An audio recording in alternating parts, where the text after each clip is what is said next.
So this Guru Kripa, the causeless mercy of the Guru and the Shishya or Sadhaka, he should always cry for that mercy. Unless you cry for that mercy, you cannot get it. Nobody can get that mercy without crying. As for example, when the child cries, the mother runs, thinking, oh, my child is crying. The child cannot be pacified by anything without the mother's presence. The mother may give the child a toy or a doll to play with because she's engaged in performing household duties, but the child throwing out that toy or doll, it cries and cries. So unless you cry, how can you get that mercy? This crying is required. Karuna nahoile kandiya kandiya prananaraki vohara. Therefore, we sing this song, and we must cry and cry for that mercy. Unless you cry for it, how can you get it? So this crying is required, and those who have cried, they have received this mercy. Then Gurudev sings this song, Gurudev Kripa Bindu Diya. And that song by Bhaktivinoda Thakur, Srila Bhaktivinoda Thakur in Sharanagati, it says, Gurudev, by a drop of your mercy, make this servant of yours more humble than the blade of grass. Give me strength to bear all trials and troubles, and free me from all desires for personal honor. O Lord and Master, please invest me with the power to properly honor all living beings. Only then will I sing the holy name in great ecstasy, and will all of my offenses cease. O my Lord and Master, please, when will this person be blessed by obtaining your mercy? I am low, I am fallen, I am devoid of all strength and all intelligence. Please make me your beloved servant. When I examine myself, I find nothing of good value. Your mercy is therefore, it's essential to me. If you're not merciful to me, I will constantly weep, and I will not maintain my life any longer. So this is most important prayer. Buddha said, so this is our prayer. This weeping or crying, this is required. And unless the child cries, the mother will not run, and the child cannot get the mother's breast. Similarly, unless you cry, how can you have the darshan of Sri Guru? We want to see where is Guru, where is Sri Guru?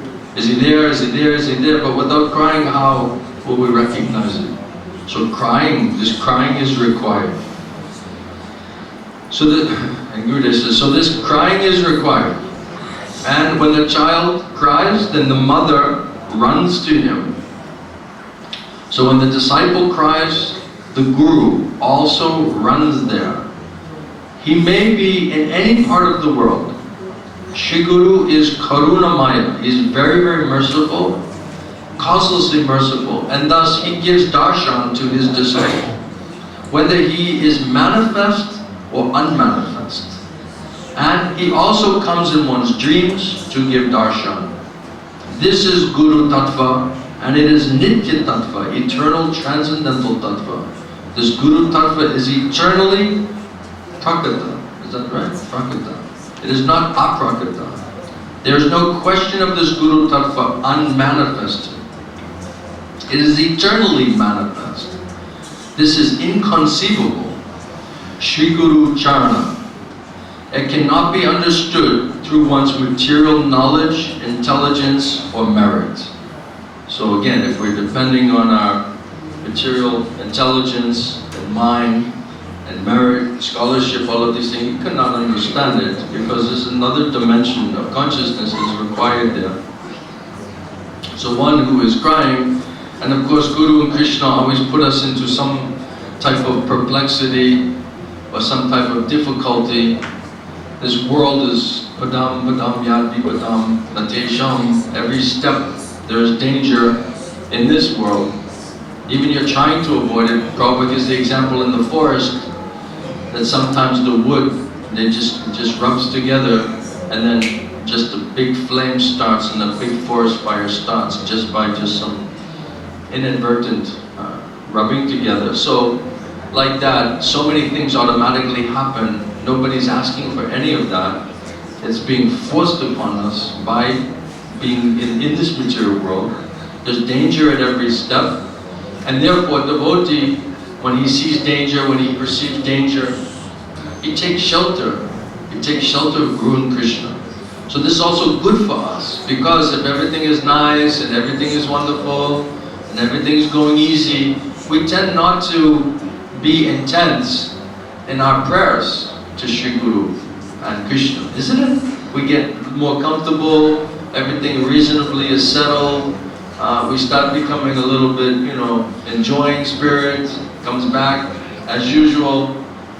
So in this way, our prayers become very superficial, very mechanical, very external, and that is not going to be sufficient for us to get darshan, to get mercy of Sri Guru and Govinda, Sri Guru and Krishna. So therefore, Krishna, mercifully, Gurudev says, I'll put you into a fire. Come, jump into the fire with me. Right? So Gurudev, he makes a fire and says, okay, this is for you. It reminds me of the cartoon where the person's cooking, getting ready, cooking something. They're building the fire, building the pot, and they're like, who's that for? And it's like, oh, this is for you. So Gurudev's making big pot, big fire, right? And then we're sitting there like, wow, Gurudev's building the fire, And it's like, who's that for, Gurudev? Oh, it's for you. Jump into the fire. It's for you. You're like, wow, there's going to be a big party here tonight. Gurudev's cooking something wonderful. I wonder what he's going to cook. It's for you, jump in. So Gurudev, Krishna, they create situation. We're put in the middle of a great fire. Perplexity, confusion, disturbance. All of these things are there. And what is the end result? For a devotee uses it to his advantage. Because nobody's there. Devotee knows too much. He knows too much tattva. My family will not solve this. My friends will not solve this. My bank balance will not solve this. My position, my service, this will not solve it. Such problem is there. Krishna creates such situation, nothing, and nobody can solve it. And then even we ourselves, we say, even I cannot solve it. My intelligence, my ability, my strength, what do I have? That song says, I have no intelligence, I have no strength, I don't have anything. Gurudev says you have no karma, no jnana, no bhakti, you have nothing. Especially in the Kali Yuga. So for the devotee, he feels that way. You see, the Bhaktivinoda Thakur, he's 7th Goswami. He's teaching, he's praying for us. I have no strength, I have no intelligence, I'm simply depending on your mercy. But unless we're put into that fire, unless we're put into difficulty, how will we cry out like that? So crying is required. Many times Gurudev would say about, I opened up the crying school here, isn't it? Now it's become the temple of festivals, but before it was the crying school. That's the way I always understood this temple, right? Not a temple of festivals, right? One way you can look at it like that, but just a crying school. So many times we would say, well, crying means you're just in a mood of separation, like Srimati Radharani, Gauranga, and just crying, crying, crying. Where is Krishna? When will I get Krishna? When will I get Krishna Darshan? Right? But also, Gurudev explained, I recently was reading, but Gurudev said, no, also, crying is required. The heavy lashes of Maya, the complexities, the difficulties of your life is pounding you, hitting you with this judge-kach, right? Right? Heavy lashes are there. So this also will make you cry. But for devotee, that is good. He welcomes it. Because otherwise we'll not cry for Guru and Krishna's mercy. Because we're so complacent, we're so stuck. We have such a sense of just enjoying spirit.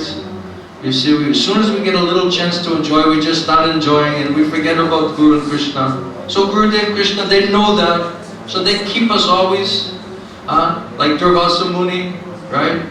Always that chakra is chasing him from behind, right? He can't find any relief, right? So finally, then he goes, he has to go back to the devotee to get relief. Right? He has to go back to Ambarish Maharaj, isn't it? So in the same way, that is also mercy. And Queen Kunti, she's praying like that, let these difficulties happen again and again. Because that's when I think about you, Krishna. That's when I cry to you, Gurudev and Krishna, when the difficulties come. And then, in that crying mood, Gurudev says, a mother immediately runs to the child. We're not crying. And then we're trying to see who is Guru, what is Guru, how is Guru manifested. Without crying, how we can understand it. If you cry first, then you'll understand. Then you'll see how Gurudev is coming, how Krishna is coming. So Queen Kunti, she said, let the difficulties happen because that's the only time I'm crying. That's the only time I'm really seriously praying. And then, that's the time that I can see your presence in my life. And then I know, if you're present in my life, you're giving me your darshan, I feel your presence, then even if I die right at that moment, then I'm thinking of you. So the whole point of my life is then successful because I'm able to think about you. So she's thinking, I don't care what it takes for me just to be able to think of Krishna and at the time of death to be able to pass from this world thinking about Krishna. And then Prabhupada explains, if your life is wonderful and it's easy and it's nice and you're enjoying and everything is right there for you, and then you're not thinking about Guru and Krishna, because you don't have to think about Guru and Krishna, you think you don't have to think about Guru and Krishna, then what happens if death comes? And then you're not thinking of Guru and Krishna, you're not thinking of Krishna, then you wasted your life. So this understanding is there, this prayer is there. So we're put into difficulties automatically by just being in these material bodies, in these material subtle and gross bodies, in this material world, interacting in such a crazy world, isn't it? This is the world of the quarrel and hypocrisy, so much fighting and politics and hatred and enviousness and cheating and corruption, internally and externally, this is all going on. This is a nasty place, it's a nasty platform. Bhaktisiddhanta Saraswati Thakur says, this is not a fit place for any gentleman, for any gentleman, any lady to live, not a fit place. This nasty platform. And we should fully realize that. Otherwise, why will we want to get out of it? Why will we want to solve it? Rather, we're trying to make it a nice place. We're trying to enjoy it. And Gurudev said, Adi Baba, if Krishna wanted it to be a nice place, he would have made it like that. You're trying to make it like that, but it's not designed for that. And that's why every time you set up something nice, then it's also destroyed, something else also goes wrong, because this is not Vaikuntha. Right? Gurudev gives the story of the dark night in the inn. On the way to Puri, the travelers are going to take Jagannath, to see Jagannath Darshan. And just at the dark night, at midnight, dark night, they're just stopping in one little motel on the side of the road just to take some little rest. Before the quick morning, they can get up and carry on with their journey. And then you're in that just for a couple hours, you're there just to spend the dark night. And then you're thinking how to decorate the place. Oh, we need some new furniture, we gotta get some new drapes here, we have to get a new rug, right? You're just there for a short time, right? Why you're thinking how to fix up that place? So it's a wasting human energy, isn't it? Totally just getting distracted. What is our real goal? We want to go and take darshan of Jagannath, isn't it? We want to pick up the road, Gurudev says, and go to Puri and see Jagannath. This is our real purpose. Why you're getting distracted with the drapes and the furniture and what is it, the rugs and all of these other things. Any second, all of it is finished, then what is the value? You forgot. What are you really trying to do? Where are you trying to go? You see, so every second Maya is trying to just complicate us and entangle us and distract us and confuse us. And what is the real point of the life? What is the purpose of our life? Isn't it? So therefore, Krishna mercifully creates situation, puts us into the fire, Gurudev puts us into the fire, and then nobody's there. Nobody can solve it. No family and friends and your money and your education and your position. Nothing, nobody can solve it. You're sitting in a burning cauldron, Gurudev said, sitting in a burning cauldron, in a frying pan, cooking.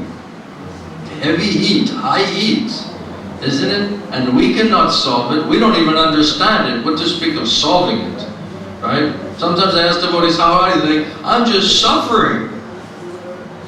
I'm miserable, I'm suffering. And then it's like, why? I don't know. I don't know.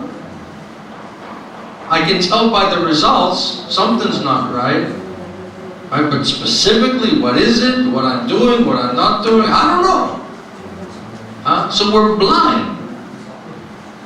We're totally blind, but we see by the results something's not right, isn't it? Something cannot possibly be right. Otherwise, how can this be like that? Even if you go through purification, if you have spiritual intelligence and understanding, still you'll be happy. Still you'll be happy, even going through purification. Because you know, I'm on my way. This is the price I have to pay. Nicely you'll be able to take it and tolerate it. Gurudev says the Guru will give you the power of tolerance.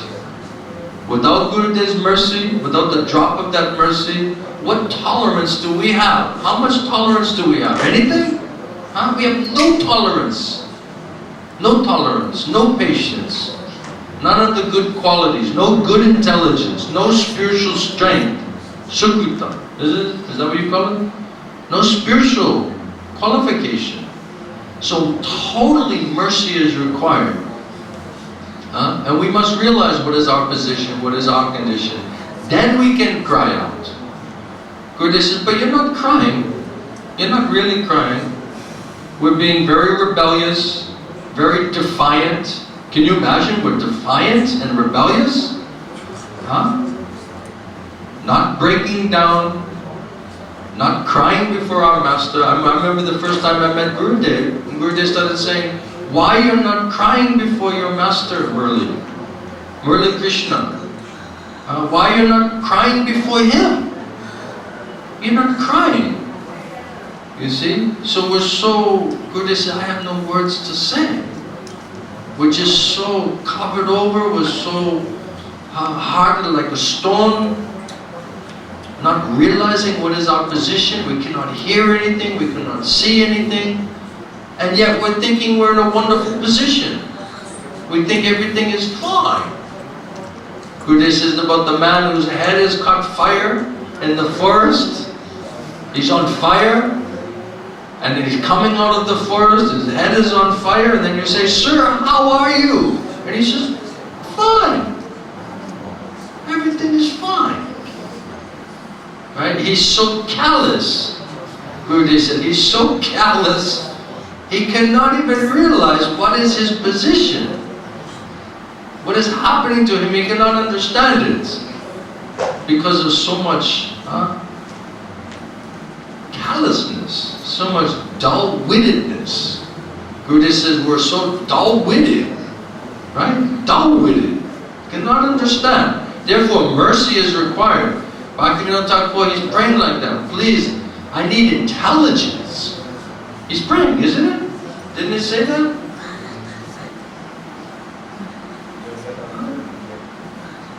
Where is it?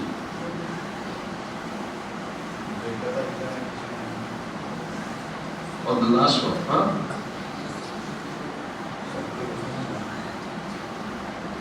Oh, this one. Oh, Kabek Henokupa? Shakti Buddhihina, Amiyati Dina. O Lord and Master, when will this person be blessed by obtaining your mercy? I'm low, fallen, and devoid of all strength and intelligence. I'm low, I'm fallen, I have no qualification, I have no spiritual strength, I have no spiritual intelligence, I don't even know what's happening. I don't know what's going on. Please still shower your mercy on me. Also the other, when I read this last night, this point here. Please make me your beloved servant. I took it like, please force me. Make me surrender. Make me real disciple, real servant. Make me do it. Help me to even help myself. Isn't it? Make me a real devotee, real servant, real disciple. Even that we cannot do on our own. That is our real position. So Gurudev, he praying, teaching, Bhaktivinoda Thakur, he praying like that, teaching us. When I examine myself, I find nothing of good value. But when we examine ourselves, all we see is everything of great value, isn't it? And when we look at everybody else, we say, well, there we see nothing of any value. Right? We just look out on the world and we don't see any good in anybody. But we see, when we're analyzing ourselves, we say, I'm so great. I'm so wonderful. I don't know why everyone doesn't love me and respect me, because we have very high opinion of ourselves, isn't it? This is all based on illusion. It's all based on false ego. But Srila Bhaktivinoda Thakur says, well, when I examine myself, I find nothing of good value. We used to call it taking inventory. Right? When you're in a business, you have to take inventory. What do you have left? What do you have to buy? Like that, right? So we're supposed to take inventory of ourselves. Right? But we're taking inventory of everybody else, including the Guru. Right? And including the Guru. We're taking inventory of everybody. We're supposed to be taking inventory of ourselves. What is my problem? What is my shortcoming? What mercy do I need? So we have become very expert at looking outside, but not so expert at looking inside. That's why we're blind to our own fault. Because of this false ego, this ahankar. Ahankar vimudatma. He's bewildered by his false ego. You see? This is all Maya's work here. This is our positions. But devotee, he says, when I examine myself, when I take personal inventory of myself, I find there's nothing of good value. Therefore, your mercy is most essential to me. Most essential to me. Of course, the soul is sadhu. Gurudev said every soul is sadhu, because every soul is a part and parcel of Krishna. So if you just take the soul, it has all the good qualities of Krishna. But all of that is covered right now. So instead of seeing all the good qualities of Krishna, all the saintly qualities, rather we're seeing all the demoniac qualities, isn't it? Pride and arrogance and lust, so much anger is there, so much demand for prestige is there. You see, these are all materialistic, demoniac qualities. So mercy from our spiritual master, mercy from Nityananda, Gauranga, is required to purge all of these things out of us, to clean it out, to give us real spiritual intelligence and real spiritual strength. First we must realize our position. If we don't truly realize our position, by being forced to realize it by the mercy of Guru and Krishna, how will we cry out to Guru and Krishna? How will we cry out for their mercy? And that is required. And Gurudev says, you're not crying. Constantly crying. Gurudev, I remember one tape I was listening when I was in Estonia. I was taking a walk. I'll never forget. Then I remember Gurudev said, it's not that you cried one time, Because all devotees can say, I remember I cried to Krishna, right? And he showered his mercy on me, he brought me, he introduced me to my spiritual master, and then the crying stopped. We thought everything was solved, isn't it? But Gurudev said, no, constantly crying. Constantly crying. I cannot serve you properly, I cannot think properly, I cannot act properly, I cannot serve properly. Right? I'm not pleasing my spiritual master. I'm not surrendering myself. I'm not giving up this rebellion. I'm not giving up this defiance. I'm not giving up my whimsical use of my independence. Still acting whimsically, moving hither and thither, Gurudev said. Not coming under discipline. These are all things we should be constantly crying about when we see and recognize how we are being misled, how we are deviating from mercy of Guru and Krishna. So constantly we should be crying for this. Understand our position. Then we can cry like that. Gurudev is saying like that. Unless you cry, this crying is required. First you cry because of your position. You cry for mercy, you get mercy, and then as you advance, once you advance in your spiritual life, then you'll cry in separation from your spiritual master and from Krishna. This crying is required. Beginning, the middle, and the end. This is the crying school. Right? It's not that, okay, I cried in the beginning and it's like, okay, that's done. Now where's the bliss? Right? The bliss is even more crying. It's easy for the Matajis, they like to cry, isn't it? They have some advantage, right?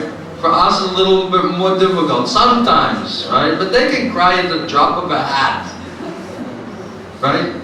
How about you? Are you crying? Can you cry like that? No? But that crying is required. It's required. That's why when I see them crying, devotees in Thailand, they're always crying. I say, wow, you guys are very fortunate. You're always crying. This is required. I said, who are you crying for? Are you crying for Krishna? Oh, no, my mother, this problem is on me, and this problem is there, right? I said, your crying is perfect, but you're crying for Maya. And Gurudev said, you're crying for Maya, you're not crying for Krishna. That's the problem. If you could just do that same crying, but cry for mercy of Guru and Krishna, then it's perfect. Perfect. So this is what is actually required. We're not crying, we're not breaking down, even we're so defiant and rebellious, still not doing the right thing.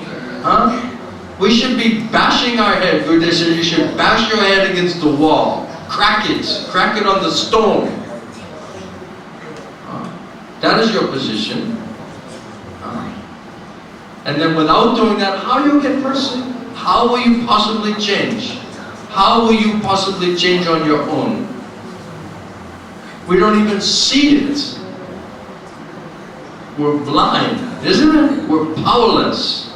We have developed such bad habits, bad ways of thinking. I call it stinking thinking. Stinking thinking, not nice thinking. Right? Where you're looking out in the world and you're looking at other devotees and seeing how Krishna is there and everyone's serving Krishna. That's nice thinking. Gurudev said, no, you're doing like a stinking thinking, not thinking properly.